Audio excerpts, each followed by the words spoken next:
হাত্তা আকুনা হাব্বা ইলাইহি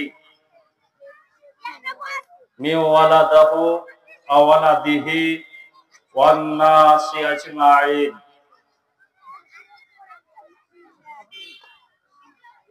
প্রশংসা করি সেই আল্লাহ সুবহানাহু ওয়া তাআলার জন্য, যে আল্লাহ রাব্বুল ইজ্জাত আমাদেরকে এই স্টেজে আসার তৌফিক ইনায়েত করেছেন।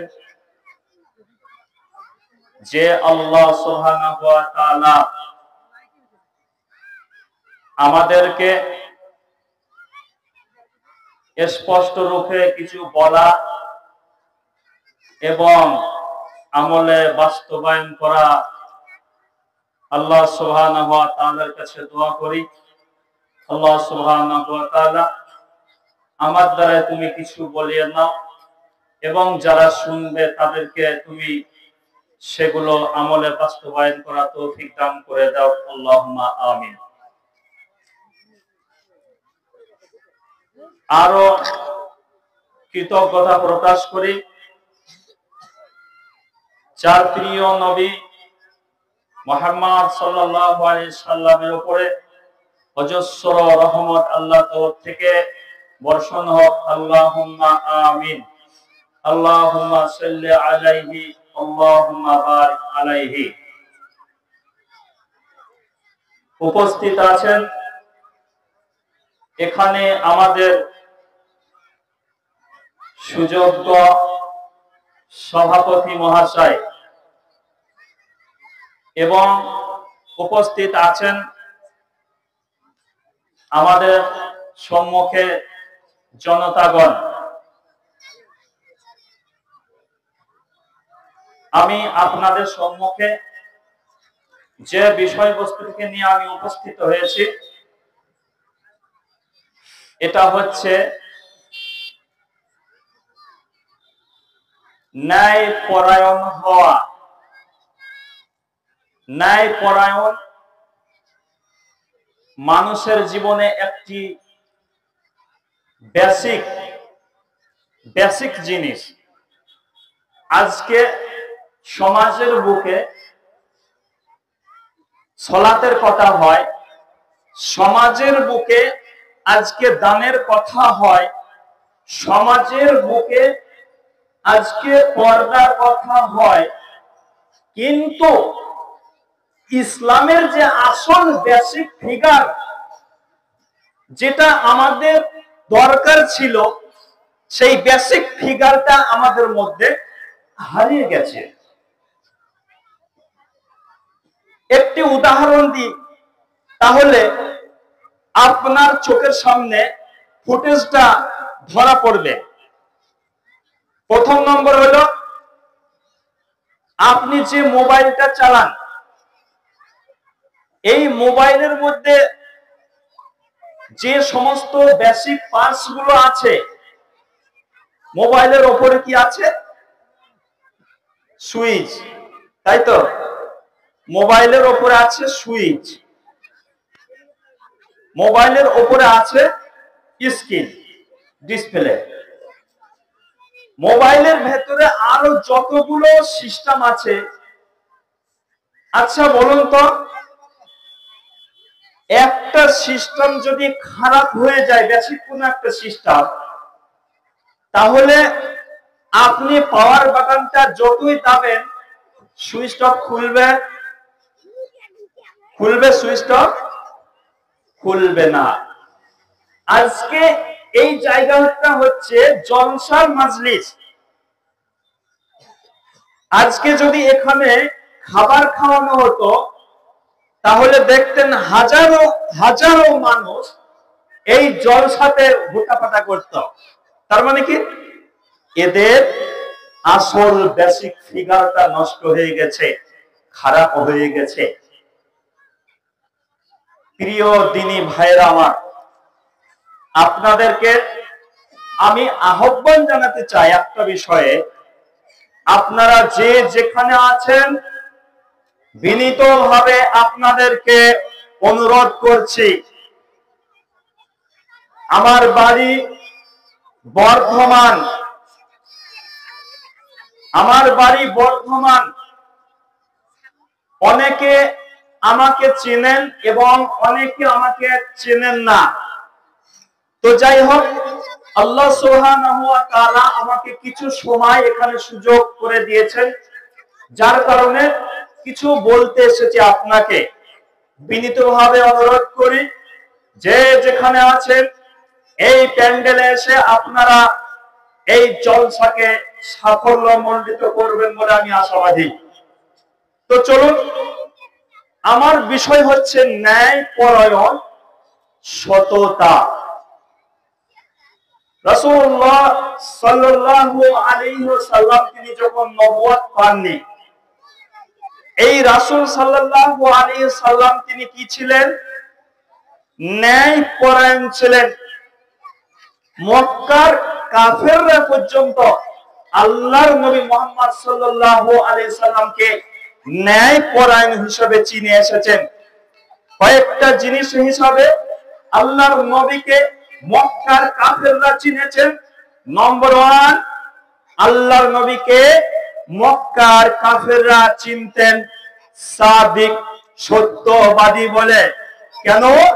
নবী মুহাম্মদ সাল্লাল্লাহু আলাইহি সাল্লাম তার জীবন দশাতে একদিনও তিনি একটা মিথ্যা কথা তিনি বলেননি। এটা হচ্ছে ন্যায় পরায়ণ। আচ্ছা, আপনাকে এবার প্রশ্ন করি, আপনারা এলাকার মানুষ, আপনারা দিনে কতটা মিথ্যা কথা বলেন, অথচ আপনি সালাত আদায় করেন? আপনি দিনে কতগুলো মিথ্যা কথা বলেন, অথচ আপনি কি করেন? দানও করেন, তাই না? আপনি দিনে কতগুলো মিথ্যা কথা বলেন, অথচ আপনি মানুষের মাঝে গিয়ে দুটো লোকের মাঝখানে আপনি বিচার করার চেষ্টা করেন। এই তো আপনি মানুষ, আর আপনি ইসলামের বেসিক গুলো একটাও মানেননি। সব বেসিক নষ্ট হয়ে গেছে। অতএব মোবাইলের সুইচ আর খুলবে না। আগেই যে কথাটা বললাম, যে সুইচ আছে উপরে, কিন্তু মোবাইলের যে বেসিক পার্টস গুলো আছে, সেই পার্টস গুলো কিছু নষ্ট হয়ে গেছে, এই জন্য সুইচটা খুলছে না। আপনাদেরকে এখানে আমি যে আহ্বান করছি, নামাজি লোক আছে, শত শত হাজারো হাজার নামাজি লোক আছে, কিন্তু একটি লোক এই জায়গায় আসার চেষ্টা করছে না। এদের বেসিক পার্টস খারাপ হয়ে গেছে। এরা কখন আসবে? না, ইউটিউব খ্যাতি সম্পূর্ণ বক্তা, তার নাম আছে, যখন উঠবে তখন এই জায়গায় আমরা আসব। তার মানে কি? ইসলাম মানে, কিন্তু এরা দিন মানে না। কি তাই তো ভাই? এরা ইসলাম মানে, কিন্তু দিন মানে না। এরা মুসলমান, এরা মুমিন নয়। অত সহজ না। ইসলামের বেসিক পার্টস যদি আপনার মধ্যে থাকতো, তাহলে আপনি এই জায়গাতে এসে সৌভাগ্য সুযোগ আপনি লাভ করতেন। তো চলুন একটা একটা করে ন্যায় পরায়ণের বিষয়গুলো আপনার কাছে তুলে ধরি, তাহলে স্পষ্ট আপনি বুঝতে পারবেন। শুআইব আলাইহিস সালাম তিনি মাদায়েন শহরের নবী ছিলেন, তাই তো? শুআইব আলাইহিস সালাম মুসা আলাইহিস সালামের শ্বশুর শুআইব আলাইহিস সালাম তিনি মাদায়েন শহরের নবী ছিল। তো এই শুআইব আলাইহিস সালামের কওমরা বিভিন্ন তাফসীরগণ বিভিন্ন রকম কথা বলেছেন। কেউ বলছে যে তারা মুশরিক ছিল, কেউ বলছে যে তারা গাছের পর্যন্ত পূজা করত, তাই তো? গাছেরও পূজা করত এবং তারা মুশরিকও ছিল। আর তার মধ্যে সবথেকে আরেকটা খারাপ জিনিস তাদের মধ্যে ছিল, সেটা হচ্ছে ওজনে কম দেয়া। ওজনে কম দেয়া এই শুআইব আলাইহিস সালামের উম্মতের মধ্যে সবথেকে প্রচলন বেশি ছিল। তো যখন তারা ওজনে কম দিত, তখন আল্লাহর নবী হযরত শুআইব আলাইহিস সালাম তাদেরকে বললেন, সূরা হুদের 85 নম্বর আয়াতে আল্লাহ সুবহানাহু ওয়া তাআলা তিনি স্পষ্ট বলেছেন, আউফুল কাইলা ওয়াল মিজানা ওয়া লা তাবখাসুন নাসা আশিয়া। শুআইব আলাইহিস সালাম তার কওমকে বলছে, কওম, তোমরা তো মূর্তি পূজা করছো, কওম, তোমরা তো গাছের পূজা করছো, কিন্তু তোমাদেরকে আমি একটা জিনিস আরো বেশি নিষেধ করছি, সেটা তো কি হয়? সেটা হচ্ছে আউফুল কাইলা ওয়াল মিজান। তখন কায়েল ছিল, কায়েল ওই পায়ে দেবে তারা ওজন করত, একটা মাপ ছিল। তা আউফুল কাইলা ওয়াল মিজান, ওজনে তোমরা পুরোপুরি দাও, ওজনে তোমরা পুরোপুরি দাও। যারা ব্যবসাদার আছেন, বেশিরভাগ ব্যবসাদার তারা তাদের নিজের শরীরটা জাহান্নামের মধ্যে পোড়াচ্ছেন দুনিয়াতে। কেন? এরা ওজনে ফাঁকি বেশি দেয়। যারা পাটের ব্যবসাদার আছেন, ভালো করে শুনে রাখুন, বিভিন্ন ব্যবসাদার যারা আছেন, যারা মাছের ব্যবসা করেন, এক কথায় বলা যেতে পারে যে এটা একটা ইসলামিক বেসিক কোর্স। আউফুল কাইলা মানে ওজনে কম দেয়া, মানে কি? আপনি নামাজ পড়েন, নামাজ পড়েন, দানও করেন, ওই যে টাকা, ওই যে ওজনে কম দিয়ে আপনি যে ওই টাকাটা যে দান করলেন, আচ্ছা বলুন তো আপনার ওই দানটা কি কবুল হতে পারে? হবে গো? দানটা কবুল হবে? ওজনে কম দিলেন, ওজনে কম দেওয়ার পরে আপনি ওই টাকা দিয়ে মাদ্রাসায় দান করলেন, ওই দান কখনোই কবুল হবে নাকি ওই দান জাহান্নামে যাবে? নিশ্চয় ওই দান জাহান্নামে নিয়ে যাবে। শুআয়ব আলাইহিস সালাম তার কওমকে বলছে, তোমরা যখন ওজন দেবে, ওজনটা পুরোপুরি দেবে। আল্লাহ সুবহানাহু ওয়া তাআলা সূরাতুল মুতাফফিফিনের মধ্যে বলছেন, ওয়াইলুল লিল মুতাফফিফিন, ওয়াইল নামক জাহান্নাম যারা নাপ তোলে কম করে, মানে যারা ওজনে কম বেশি করে। আল্লাহ সুবহানাহু ওয়া তাআলা বলছেন, আল্লাযীনা ইযা কালু আলান নাস ইয়াস্তাউফুন, মানুষের কাছ থেকে যখন তারা নেয় তখন কি করে? ওজন করে যখন নিচ্ছেন আপনি একটা জিনিস, তখন আপনি করছেন কি? ভরে ভরে দিচ্ছেন, আর 100 করে বেশি চলে আসছে, মাল 50 করে বেশি চলে আসছে। এইভাবে ওজন ধরেছেন, ধরার পরে মালটা চাপালেন একদিকে, বাটখারা একদিকে আছে, এইভাবে যে আপনার ঝুঁকে গেল, এইদিকে যে বেশি ঝুঁকে গেল নেওয়ার সময়, আপনি কি করলেন? ইসলামের বেসিক জিনিস আপনি মানলেন না, মানে আপনার মধ্যে ন্যায় পরায়ণ নাই, আপনি ন্যায় পরায়ণ নন। তাহলে ন্যায় পরায়ণ এখানে নষ্ট হয়ে গেল, বুঝতে পারছেন? আপনি ন্যায় পরায়ণ নাই, ওজনে ফাঁকি দিলেন। তারপর আল্লাহ কি বলছে? যে মানুষ যখন কারোর কাছ থেকে মেপে নেয়, পুরোপুরি ওজন করে নেয়, বেশি করে নেয়। তারপর আল্লাহ বলছেন, ওয়াইজা কালুহুম আও আযানুহুম ইকসিরুন, যখন তারা কাউকে কিছু দেয়, কাউকে কিছু বেচে, তখন ওজনে ফাঁকি দেয়, মানে কি? ধোঁকাবাজি করে। তাহলে ইসলামের বেসিক জিনিস আপনি মানলেন না। তাহলে বিরাট একটা গুরুত্বপূর্ণ জিনিস ইসলামের বেসিক, সেটা হচ্ছে ওজনে কম বেশি করা। ওজনে কম বেশি করবো না, ওজন ঠিক মতো দেবো। এবার এই ওজনে কম বেশি করার জন্য শুআয়ব আলাইহিস সালামের কওমকে গজব দেওয়া হয়েছিল।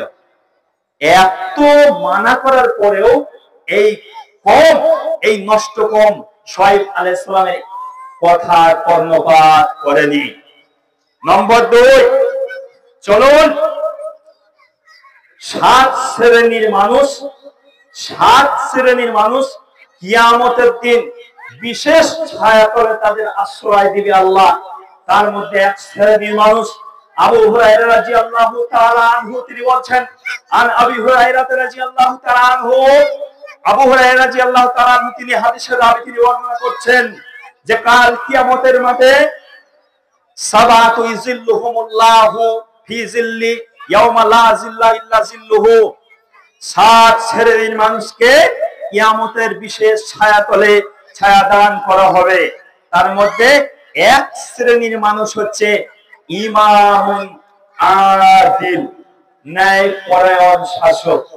আচ্ছা, ন্যায়পরায়ণ শাসক মানে যার মধ্যে ন্যায়ের মানদণ্ড আছে, ইসলামের বেসিক জিনিস যার মধ্যে আছে একে বলে ন্যায়পরায়ণ। তাহলে 7 শ্রেণীর মানুষের মধ্যে 1 শ্রেণীর মানুষ হচ্ছে ওই ন্যায়পরায়ণ, যে মানুষের মাঝে যখন বিচার করত দেশের শাসক, তখন সে কি করত? সঠিকভাবে বিচার করত। আর এখান থেকে আমি উদ্দেশ্য নিতে পারি, মুরাদ নিতে পারি,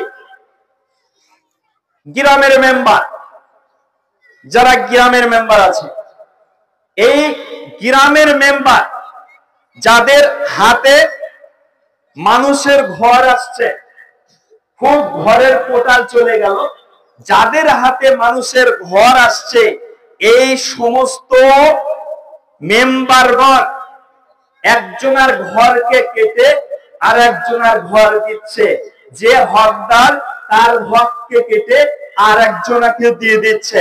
আচ্ছা বলুন তো, এ কি ন্যায়পরায়ণ? যদি কেউ